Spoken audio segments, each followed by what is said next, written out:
김병호의 척추 라이브의 김병호 원장입니다. 네. 이번 방송에서는 이제 목 디스크는 병원에 꼭 오셔야 되는 증상들이 뭐가 있는지 좀 정리를 해 보았습니다. 네. 목 디스크라고 하는 거는 이제 우리가 경추 추간판 탈출증이라는 것이 정식 명칭인데요. 허리 디스크와 매마찬가지입니다. 추간판이라고 해서 척추뼈와 척추뼈 사이에는 물렁뼈가 존재하는데 그걸 우리가 디스크라고 해요. 그래서 어떠한 원인이 되었든 간에 이 디스크에 어떤 손상이 와서 변성이 되어 가지고 이 추간판이 돌출되거나 팽윤되거나 아니면 수액이 나오거나 해서 신경을 누르게 되거나 자극하게 되어서 통증과 감각 저하, 마비 등을 일으킬 수 있는 질환을 우리가 경추 추간판 탈출증이라고 그러고 목 디스크라고 합니다. 뭐 익히 다 아시겠죠, 목 디스크에 대해서는. 그죠? 그래서 이제 그림을 보면서 아주 간략히 설명을 해보면 정상적인 디스크는 이제 깨끗하고 MRI나 이런 거 찍어보아도 매끈하고 신경을 자극하지 않는데 이제 목 디스크는 이렇게 빨갛게 튀어나와 가지고 그 부위에는 신경 뿌리를 누르게 돼요.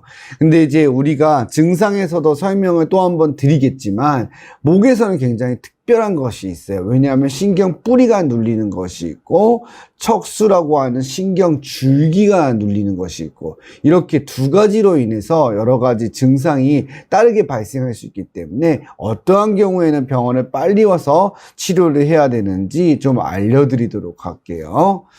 자, 그래서 목 디스크의 증상, 우리가 뒷목 통증도 있고요. 그죠? 그리고 어깨 통증, 팔 통증, 저림, 또 손저림 이런 것들도 목 디스크의 증상이라고 할 수 있어요.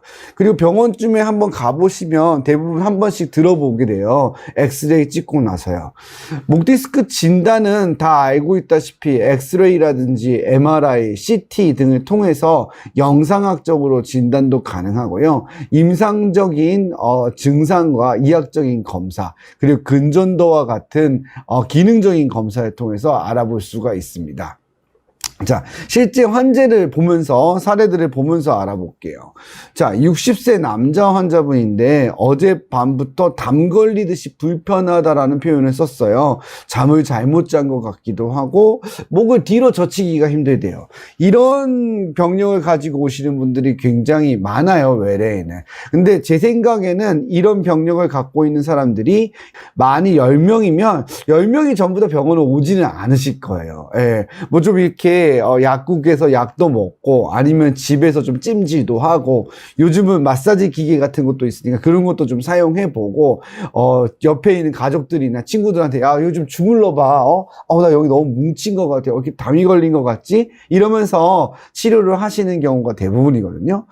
이런 경우에 엑스레이 찍어서 보면은 이제 목의 움직임이 거의 제한돼서 일자인 경우가 되게 많아요. 예. 그러면 목을 잘 못 움직이는데 그래도 어느 정도는 목을 좀 돌릴 수 있게 되는 그런 상황이거든요. 이럴 때 우리가 이걸 염좌라고 표현을 해요. 삐끗했다는 표현이죠. 이런 염좌가 자주 발생하게 되면은 이건 잠재적인 디스크 손상을 의미하게 돼요. 그래서 외상이 분명하지 않다 하더라도 자주 발생하게 되면 반드시 검사가 필요하고 또 치료가 필요한 경우가 있을 수 있다는 것을 꼭 기억해 두시면 돼요. 이렇게 단순 염좌일 때에는 병원에 오셨을 때에도 우리가 이제 약물 치료나 물리 치료, 재활 도수 치료 혹은 이제 주사 치료 같은 걸로 충분히 치료가 가능하고 신경 차단술이나 프롤로 요법으로 대부분의 환자가 치료가 가능합니다. 그래서 지금 보여드렸던 환자분도 MBB라고 하는 후진 내측지 신경 차단술을 통해서 증상이 개선된 사례예요. 이게 아주 뭐 치료가 최신 치료 방법을 막 소개하면서 그런 게 아니라 병원에 가셨을 때 대부분 목이 삐끗하면은 이런 치료들을 통해서 약과 물리치료 그리고 신경주사, 일반적인 근막 통증 주사 이런 걸로 대부분은 거의 다 낫는다고 보시면 돼요.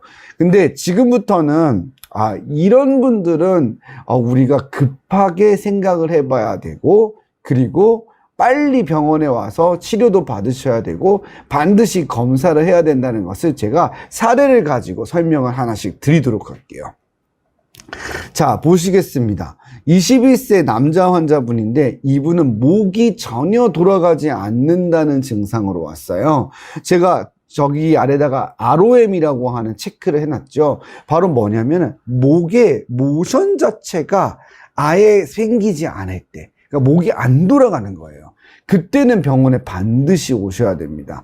제가 뭐 특별히 설명을 안 해도 오실 거예요. 우리가 정상적인 목 같은 경우에는 이렇게 구부렸다 폈다 하는 것도 45도가 가능하고요. 좌우로도 80도씩 가능한데 이거 자체가 거의 안 되는 사람, 뭐 5도 까딱까딱 정도밖에 안 되는 경우에는 병원에 반드시 오셔야 됩니다. 그래서 이 부분을 꼭 기억해 두셔야 돼요. 그러니까 내가 목 디스크 증상이라 할 경우에도 내가 병원에 반드시 가야 되는 경우에 이렇게 목이 거의 움직임이 없을 때에는 병원에 반드시 내원하셔야 된다는 것을 꼭 기억해 두시고, 이분 같은 경우에도 MRI 검사를 체크해 보았더니 두 부분의 디스크가 확인이 되었어요. 그래서 약간 좌측으로 섬유륜이 찢어져서 추간판에 변성이 온 걸 확인할 수 있었고, 뭐 여러 가지 치료를 고민해 봐야 될 수 있거든요. 하지만 이러한 경우에도 아까 보여드렸던 주사 치료 정도와 약물 물리 치료만으로도 충분히 치료가 가능합니다. 이러한 경우 우리가 급성 경추통이라고 표현하고, 이런 급성 경추통은 경추 디스크 파열을 의미하는 경우가 많기 때문에 MRI 검사를 해보시는 게 좋습니다. 그리고 이렇게 찢어진 디스크가 크게 파열하게 되면은 수술까지 이어지는 경우가 많기 때문에 MRI 통해서 조기에 정확하게 진단을 하고 생활 습관을 교정하거나 운동을 하고 있거나 이런 거가 있다면은 제한을 두고 안정을 해야 됩니다. 그래서 이런 급성 경추통은 치료뿐만이 아니라 관리가 굉장히 중요하다는 것을 여러분들이 꼭 기억해 두시면 좋을 것 같아요. 어떤 소견이라고 했죠? 목이 거의 움직이지 못할 때, 이러한 경우에는 반드시 병원에 오셔서 검사를 해보시고 디스크의 상태를 파악하는 것이 중요합니다.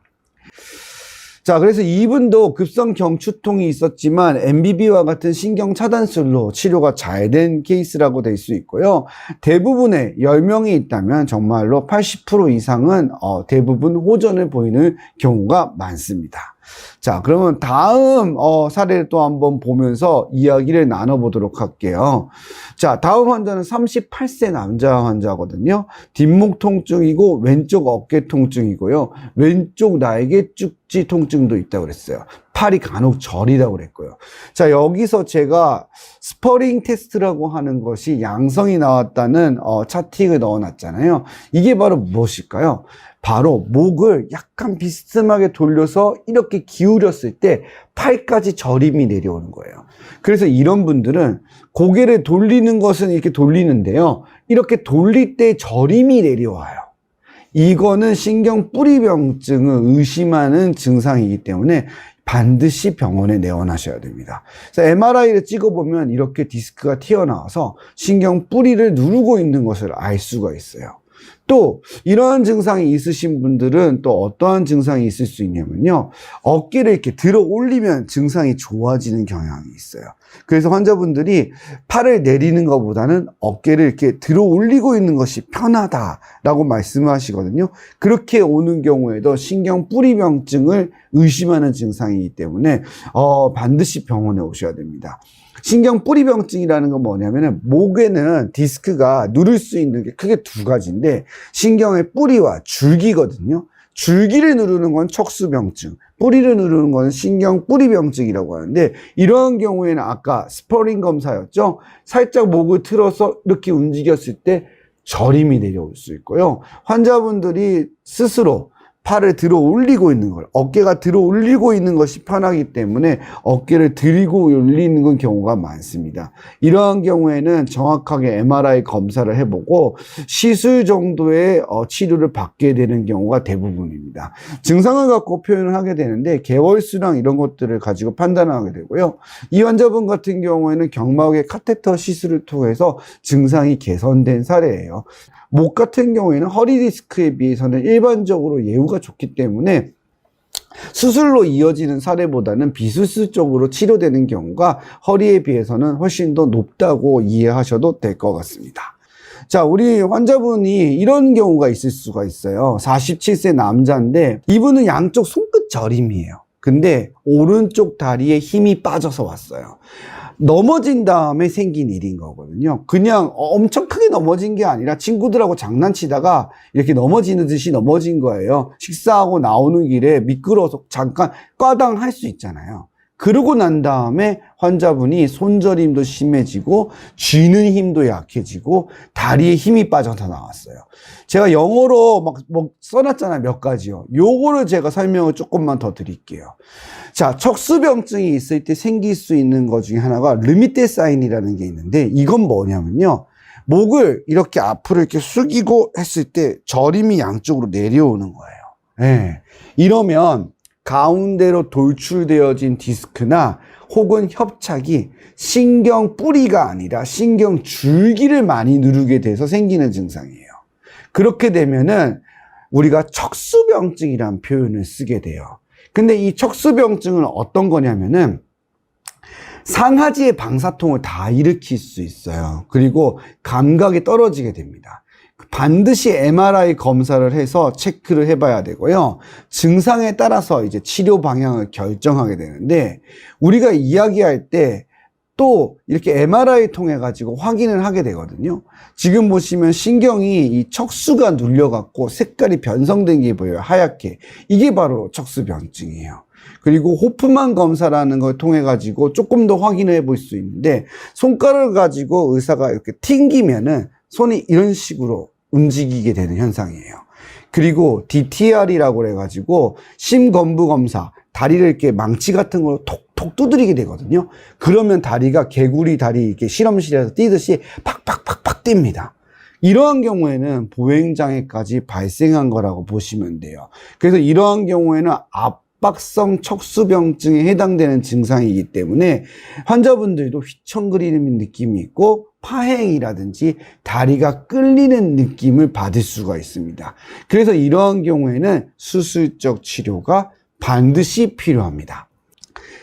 척수병증 환자들이 증상을 물어볼 때 어떠한 걸 체크해 보아야 되냐면요. 이 환자의 증상이 만일에 걸어가다가 다리가 저려가지고 막 이상 감각이 오면서 아프면서 쉬었다가 다시 걸어가면 좋아진다. 이거는 경추 척수병증 증상하고는 거리가 있어요. 목에서 신경이 눌려서 생기는 척수병증은 약간 휘청휘청거리고요. 계단을 내려갈 때 다리를 어디에 두어야 될지 잘 몰라요. 그 목뿐만 아니라 등 같은 경우에도 같은 증상입니다. 근데 만일 내가 쉬었다가 가면 다시 걸을 수 있다. 이거는 허리에서 내려오는 간헐적 파행이에요. 그래서 다발성 협착이 있어서 목에도 병이 있고 허리에도 병이 있을 때는 어느 쪽을 수술을 하거나 어느 쪽을 치료를 해줘야 될지는 이러한 증상을 미묘하게 잘 체크를 해보고 결정을 해야 돼요. 만일에 허리 쪽에 문제가 있다면은 허리는 신경 줄기가 눌리지는 않고 뿌리와 신경 다발이 눌리기 때문에 DTR이 항진되거나 아까 말했던 호프만 징후 같은 게 나타나지는 않아요. 이런 경우에는 허리를 치료하는 게 맞습니다. 하지만 내가 휘청거리거나 다리가 툭툭툭툭 튄다든지 아니면은 호프만 사인 같은 게 나오면 이건 척수병증이기 때문에 척수병증에 대한 치료가 필요할 수가 있는 거예요. 그리고 마지막으로 척수병증은 증상이 있는 경우도 있고 없는 경우도 있을 수가 있어요. 그래서 지금 사례에서 봤던 환자처럼 어떤 외상과 관련되어진 증상이라면은 이거는 압박성 척수병증이기 때문에 대부분 수술적 치료로 교정을 하고 근본적인 원인을 제거해야 되는데 손끝저림만 있고 우연히 좀 발견됐거나 반복적인 척수의 어떤 자극으로 인해서 척수병증이 발생한 거는 급하게 수술적 치료를 결정하지 않는 경우가 많습니다. 그래서 MRI에서 척수병증이 보였다고 해서 큰일 났네, 빨리 수술해야 되네, 이건 아니에요. 그래서 환자의 증상을 가지고 결정을 하신다고 보시면 될 것 같아요. 그래서 척수병증도 사진만으로 판단을 하는 것은 아니고 환자의 증상과 이학적 검사를 가지고 일치하는지를 보고 수술에 합당하는 기준이 있다면 수술적 치료를 조기에 결정하는 것이 좋고, 만일 만성적인 상태라면 비수술적인 치료로 충분히 치료한 이후에 수술적 치료를 결정하는 것이 좋겠습니다. 오늘도 여러분 이렇게 김병우의 척추 라이브 시청해 주셔서 너무나도 감사합니다. 지난 시간에 이어서 목 디스크에 대한 내용을 좀 정리해 봤고요. 대표적으로 꼭 병원에 와야 되는 검사법과 증상들을 정리해 봤으니까 여러분들에게도 꼭 도움이 되셨으면 좋겠습니다. 자, 그러면은 공식 인사하면서 마무리하도록 하겠습니다. 자, 여러분들 오늘도 통증 없는 밤 되세요. 굿밤 되세요. 안녕.